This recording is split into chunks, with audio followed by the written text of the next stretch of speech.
A company can go bankrupt and still be open tomorrow. That sounds wrong, because most of us hear the word bankruptcy and think, no money, finished, dead. But that's not actually what it means. Here's the easiest way to understand it. Imagine you own a pizza shop. Business was going well, so you borrowed money to expand. Now you owe the bank. You owe your landlord. You owe suppliers. You owe staff. Altogether, you owe $100,000. But right now, you only have $10,000 available, and everyone wants to be paid. The bank calls, the landlord calls, suppliers start chasing you. You simply don't have enough money to pay everyone what you promised. That is where bankruptcy comes in. Bankruptcy is basically a legal process for dealing with debts that can no longer be handled normally. Think of it like a referee stepping into a fight. Without bankruptcy, every person you owe money to has an incentive to get there first. Take the money, take the equipment, sue you, grab whatever they can before somebody else does. Bankruptcy says stop. Nobody gets to just fight over everything however they want. We're going to work out, what do you own? How much do you owe? Who do you owe it to? And what is the best way to deal with the mess? That's the basic idea. Now, bankruptcy does not always mean everything gets shut down. There are different types. For businesses in the United States, two you'll hear about a lot are Chapter 7 and Chapter 11. Chapter 7 is basically, this business is not being saved. Sell what can be sold. So with our pizza shop, the ovens might be sold. The tables, the delivery bikes, the remaining stock. That money is then used to pay creditors according to bankruptcy rules.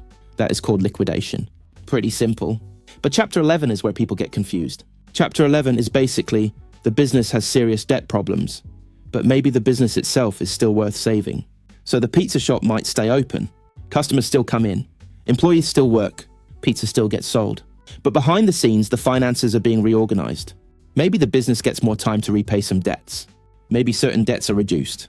Maybe one location gets sold. Maybe the whole company gets restructured. The goal is to take a business that cannot survive with its current debts and try to turn it into one that can.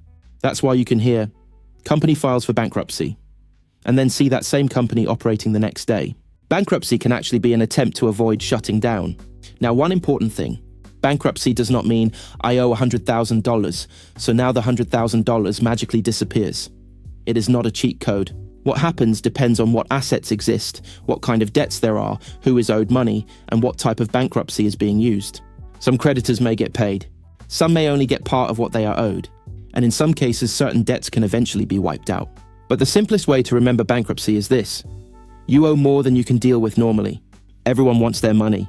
There isn't enough to go around. So instead of letting the situation turn into chaos, the legal system steps in and creates a process for sorting it out. Sometimes that process ends with the business closing.